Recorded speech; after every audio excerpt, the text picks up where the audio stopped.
ओम गंगणपते नमो नमः। श्री दुर्गा सप्तशती अथ किलकम।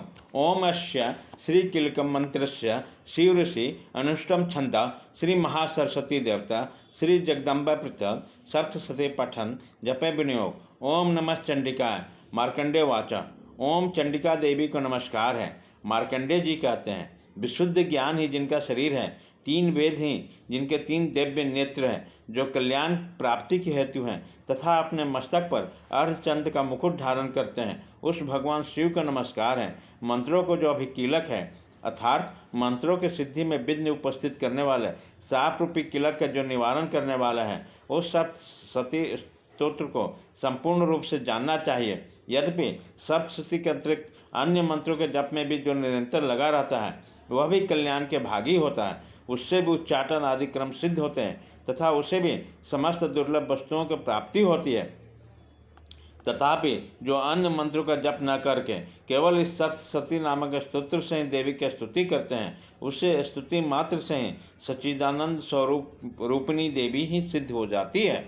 उनमें अपने कार्य की सिद्धि के लिए मंत्र, औषधि तथा अन्य किसी साधन के उपयोग की आवश्यकता नहीं होती। बिना जग के ही इनके उच्चाटन आदि समस्त अभिचारिक क्रम सिद्ध हो जाते हैं। इतना ही नहीं, उनका संपूर्ण अभिष्ट वस्तुएं भी सिद्ध हो जाती है। लोगों के मन में यह शंका थी कि जब केवल सप्तशती की उपासना से अथवा सप्तशती को छोड़कर अन्य मंत्र की उपासना से भी समान रूप से सब कार्य सिद्ध हो जाते हैं, तब इनमें श्रेष्ठ कौन सा साधन है। लोगों की इस शंका को सामने रखकर भगवान शंकर ने अपने पास आए हुए इस जिज्ञासु को समझाया, यह सप्तशती नामक संपूर्ण स्तोत्र ही सर्वश्रेष्ठ कल्याणमय है। तदंतर भगवती चंडिका के सप्तशती नामक स्तोत्र को महादेव जी ने गुप्त कर दिया। सप्तशती पाठ से जो पुण्य प्राप्त होता है, उसका कभी समाप्ति नहीं होती, किंतु अन्य मंत्रों को जब जन्य पुण्य की समाप्ति हो जाती है। अतः भगवान शिव ने अन्य मंत्रों की अपेक्षा जो सप्तशती का ही श्रेष्ठता का निर्णय किया, उसे यथार्थ ही जानना चाहिए। अन्य मंत्रों का जप करने वाला पुरुष भी यदि सप्तशती के स्तोत्र और जप का अनुष्ठान कर ले, तब वह भी पूर्ण रूप से ही कल्याण का भागी होता है। इसमें तनिक भी संदेह नहीं है। जो साधक कृष्ण पक्ष के चतुर्दशी अथवा अष्टमी को एकाग्रचित होकर भगवती की सेवा में अपना सर्वस्व समर्पित कर देता है और फिर उसे प्रसाद रूप में ग्रहण करता है, उसी पर भगवती प्रसन्न होती है, अन्यथा उसकी प्रसन्नता नहीं प्राप्त होती। इस प्रकार सिद्धि के प्रतिबंधक रूप से कील के द्वारा महादेव जी ने इस स्तोत्र को किलित कर रखा है।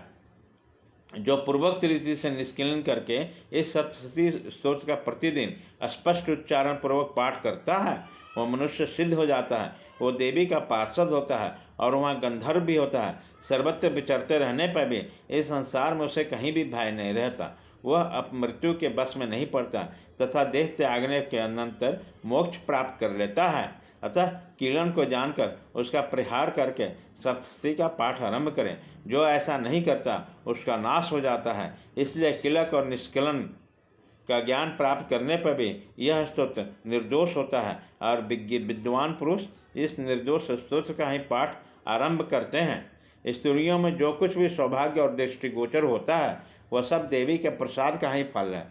अतः इस कल्याण में स्तोत्र का सदा जप करना चाहिए। इस स्तोत्र का मंत्र पाठ करने से स्वल्प फल की प्राप्ति होती है और उच्च स्वर से पाठ करने में पूर्ण फल की सिद्धि होती है। अतः उस स्वर से इसका पाठ आरंभ करने चाहिए, जिसके प्रसाद से ऐश्वर्य, सौभाग्य, आरोग्य, संपत्ति, शत्रुनाश तथा परम मोक्ष की भी सिद्धि होती है। उस कल्याणमय जगदम्बी की स्तुति मनुष्य क्यों नहीं करते हैं।